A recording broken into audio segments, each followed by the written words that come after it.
Technology never departs from our need, and I think technology is influencing our daily lives and can have so much impact on almost every aspect, including entertainment. I was the host for director Ang Lee's Asia premiere several times. I admire him. He's such an extraordinary artist. And I think deep inside his heart, he's also a scientist because you can see he never stops to explore new technology in filmmaking. In the next panel, we're going to discuss when Hollywood meets Silicon Valley. And now let me invite our moderator and panelists to the stage. Our moderator is Mr. Jeffrey Ling, Startup Ecosystem Builder. Mr. Ling, please. And now I'd like to welcome our panelists, Kevin from Twitch, co-founder of Twitch. And Iris to the stage again, founder of Ambidio. Let's see what happens when Hollywood meets Silicon Valley. Hello, everyone. My name is Jeffrey, and I'll be the moderator for the next 20 minutes. The topic here is Hollywood meets Silicon Valley.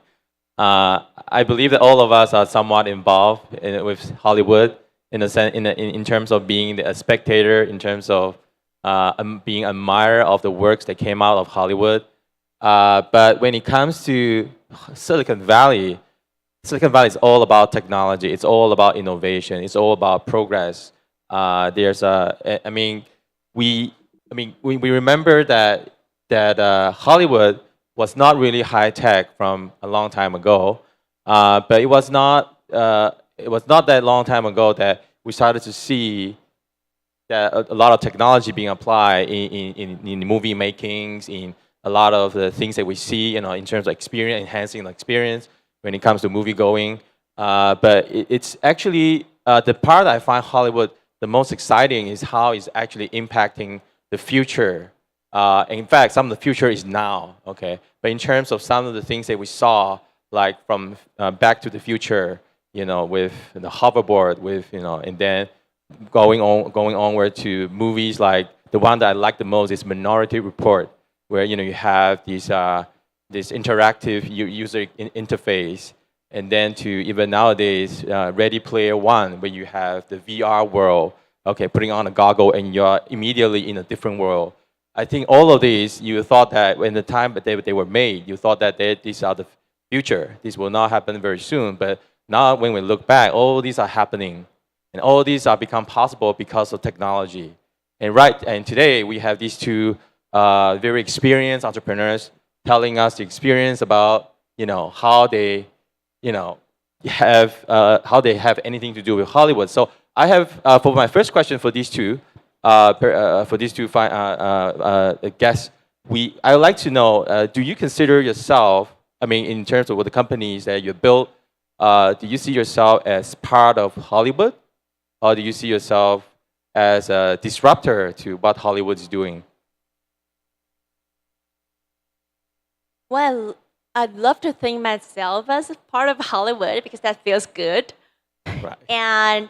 But in fact, what Ambidio do is really to provide a tool for the Hollywood people, for the content creator to tell better stories. So in that sense, we are part of the Hollywood. We are not breaking the chain, but we are providing them tools to tell the story.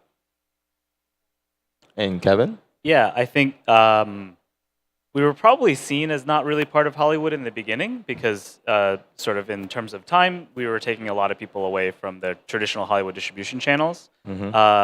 But we really do think a lot about creators very broadly, right? Whether that's an individual creator, a small digital studio, or a big Hollywood studio. And many of them are interested in figuring out what they can do on Twitch, whether that's like the simple taking of existing content and putting it on Twitch in a live format, or actually creating shows, like Iris mentioned, like these choose your own adventure style shows where the audience can actually dictate how the show is unfolding and the direction of the show and the story.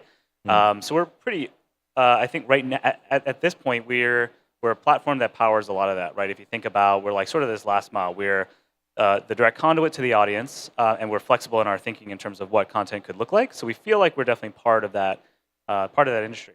Okay. I think that part is interesting. Like if you think about today's Hollywood, what is Hollywood? Because right now making content is so easy. So a lot of people will go out Twitch and put out their own content, right? There are a Right. lot of independent studio. It's not just Hollywood. It's the content industry is a lot larger. I think you're right in the Abroad. sense that because of technology, we are actually redefining what Hollywood means. I mean, it's nowadays everyone can be creating their own content, like you said. So everyone can sort of make themselves part of Hollywood. In fact, Hollywood will probably draw a lot of inspiration for the mass public because of the availability of technology to enable that. So, but still, because two of you are running a tech company in essence, um, do you see yourself as a tech company first, or do you see yourself as an entertainment company?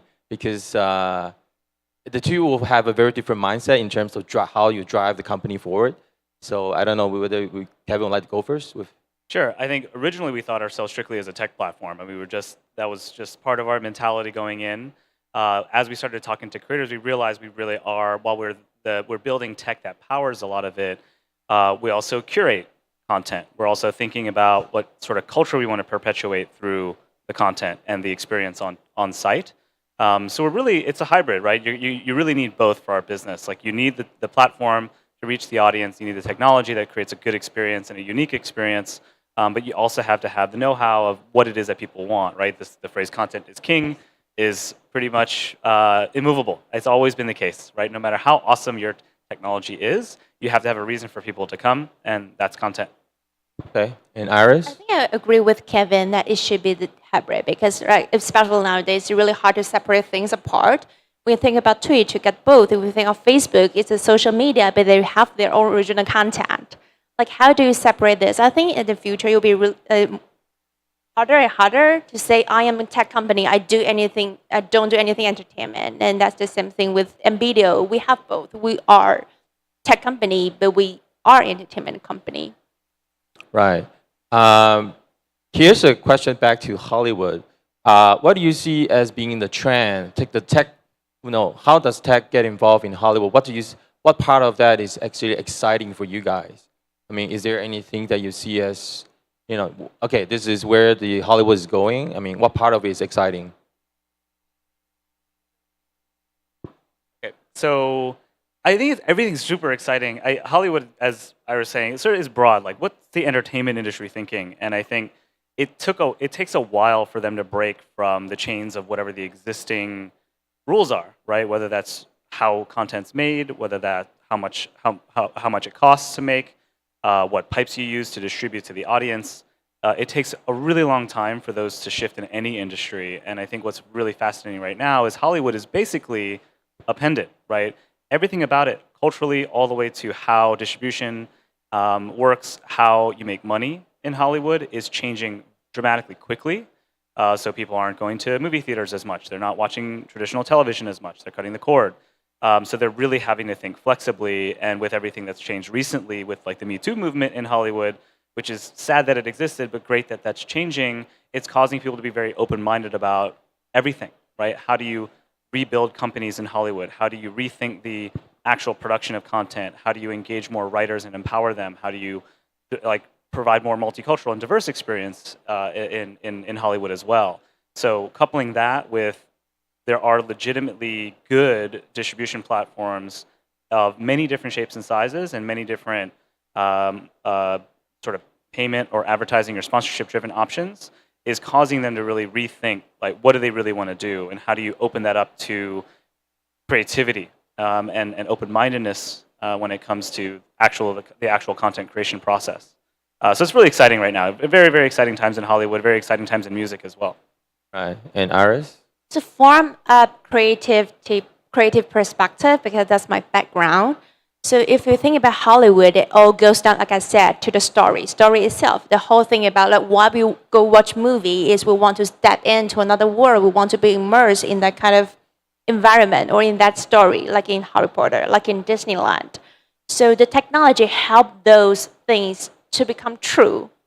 So what interests me is that all this technology helped the creativity to tell a better story. So whatever that means, the visual effect, the thing, everything, the sound. And when you go to Disneyland, they use tremendous technology that you would never notice, but it's in there. But these are the technology that will help you to feel that's a true thing, that's a real thing. And I think from that perspective, it's pretty cool. Like if you think about the current movement that they started push out HDR. I don't know if you noticed, there should be a lot of screen that is HDR enabled that will allow you to see brighter color and darker dark. And Right. so they can use that to tell different stories on that. I think all goes back to the story. I have a particular question for Iris because I noticed from the profile that you guys have actually attended Disney Accelerator last year. Yes. For those of you, Disney does have an accelerator. Disney is such a huge player in Hollywood in terms of movie making. I mean, we're talking about from Disney cartoons to Star Wars to Marvel series. They cover a lot of grounds. And then you actually were at the accelerator program last year. So I just wanted to find out from you, from that experience that you've had, can you sort of describe to the audience that how is Hollywood embracing technology? I mean, we've been, you can, I mean, on the stage we can, because of the company you're building, you can always talk about how technology can influence Hollywood. But is Hollywood really embracing technology? I mean, what's the atmosphere there? Hollywood is super embracing technology. All film studios get a little department to go out and find new technology that help them to make this story become reality. So everything that will help them doing this from the beginning of the production to deliver, they love it. So like I say, if you think about HDR or go back to 3D movie at the beginning, that's Avatar. That's the first 3D movie that make people think, whoa, Avatar, 3D movie is so cool. So we really need the creativity to push this technology forward. And that's what Hollywood has been doing for so long. Right. Okay. For Kevin, my question for you, just for you, is I know that for Twitch has just introduced Twitch Prime, right? So you're producing your own content. You provide, and a lot of it, some of the content is actually from Amazon Prime. And I can see that the two are doing something together, and you're increasing the content. So where is this going? With Amazon being such a tech company, and then slowly, because you're now part of Amazon, the subsidiary of Amazon. I just wanted to understand. I know maybe some of the audience would like to understand, how Amazon and together with Twitch are, making the impact in Hollywood. Yeah, I think we take very different approaches to Hollywood. So, real quick on Twitch Prime. So, Twitch Prime is if you're an Amazon Prime subscriber, you get Twitch Prime. Every month, you get some cool stuff in certain games, but you also get a subscription token. So, what I mentioned earlier about that $5 a month subscription, every Twitch Prime member, every Amazon Prime member, of which is a public number now, there's 100 million, can donate one of those tokens to a streamer every single month. So there's a lot of money that comes from Amazon Prime subscribers that go into Twitch creators' pockets, which is super cool, and it's helped really drive drive that subscription economy more on Twitch. The way we're working with Amazon Studios, I mean, right now we're just testing some very basic things. So very similar to what we did with Power Rangers and the local puppet show. We're just taking some Amazon shows and showing them on Twitch periodically, just to see how the audience engages with that. They did a deal with NFL. For Thursday Night Football, and so we stream Thursday Night Football games on Twitch to see how our audience reacted to that. But we're definitely in talks with them on, how do they think about this live format? Whether that's the simple thought of, instead of binge watching release, which is sort of how Hollywood's really engaged with the big platforms like Netflix and Amazon, where they just do a big content drop, 10 to 12 hours of content in one season immediately, so that people end up binge watching. What if we did it differently? What if we actually did do it like television, where you ask people to tune in once a week or once a day, and then told the story in a very different timeline? So we're working with them on things like that. We're doing a lot of stuff independently as well, helping up-level creators, helping other TV studios understand what it is that you can do in this live format, and how do you actually make these interactive shows. Amazon's certainly very interested in that. But the tests we've done so far are pretty straightforward. We hope to engage with them a bit more, as they have very different relationships in Hollywood than we do. And can we actually create something new there? Can we create a different type of content experience? Okay, thank you for that. Time is running out very quickly, so I have one last question for both of you. The topic here is breaking into American entertainment industry, which is actually very difficult for most tech companies. So, I don't want to say that you need to give any advice, but in terms of key success factors for any tech companies that want to break into the American entertainment or any entertainment industry, what would be that success factor, or what are the success factors that you consider that any company like that wanted to do so need to have? Well, then I will go back to that thing. It's the same to all sort of industry, right? You need to know your counterpart. So for entertainment industry, their core value is story, is the content. So you need to know the content, know the story, and help them to tell a better story. And then if they can do that, I think it's like their work come in. All right, and Kevin? Yeah, I think of it like sort of any other industry, right? If you're sincerely interested and care about solving a problem in a particular industry, you just got to go and meet people there. I think we early on, when we really didn't know where we were taking the platform, spent a lot of time talking to game companies, like sort of knocking on as many doors as possible to talk to sports companies, entertainment companies, and just getting to know them. For many startups, they won't give you the time of day, right? You're not going to be able to walk in necessarily and go to an exec and say, hey, here's what we're up to. We'd love to hear what you think. But you have to persist and continue to do that, whether that means you're working from the ground up or whether that means you're asking a friend or someone in your network to go talk to them. But you really got to talk to the customer, right? The customer in this case being entertainment companies or end users. It could be the audience, like understanding what the audience wants, what's missing from current platforms or current experiences is one way to think about it. Talking to the actual content creators and understanding what's missing from platforms and what they really want to do and what could empower them to do something differently or more or otherwise just really more satisfying to them as content creators. But fundamentally, you need to have a business, right? You need to go with a case of like, here's why we think that what we are thinking about or what we're actually doing helps you, whether that's helped you reach more audience, helps you make more money or otherwise. You really have to distill all that into a very clear business case. But it's, that core know your customer key measure, I guess you call it, is the most important piece there when you're getting started is actually going and getting good, both quantitative and qualitative feedback from who you're trying to create a product for. Right. That's probably, you guys like to, I think we still have 3 minutes left. You guys want to add anything to what you have just shared? Is there anyone wanting to ask any questions from the audience? A quick one? Yeah, okay. Would you like to come up or?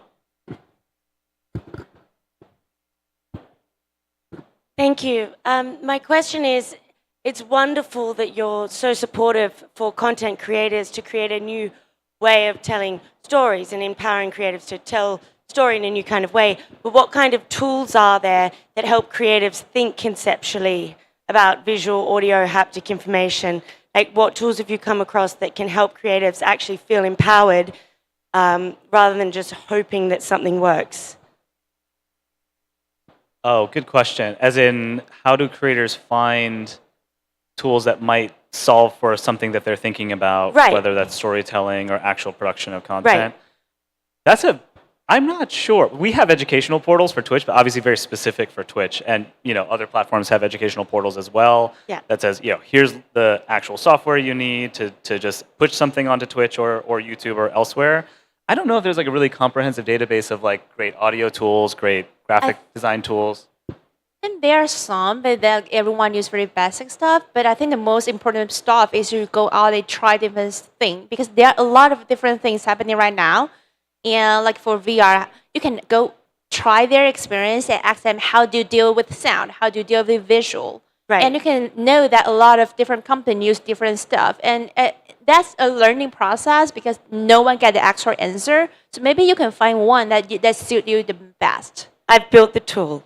Oh, really? It's a shameless plug, but Space Draft. So we've developed a platform that helps you communicate for teams. So my background's in film production. I was Vince Vaughn's assistant and was at Lionsgate for 10 years. So it's a tool that helps creatives actually share their ideas for content before having to build it out and waste time, money on a tool that doesn't exist on, project. So, yeah. All right. Okay. Maybe we have 1 minute for another question. Anyone else? No? 3 minutes.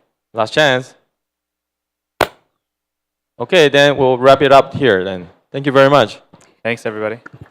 Thank you. Thank you very much.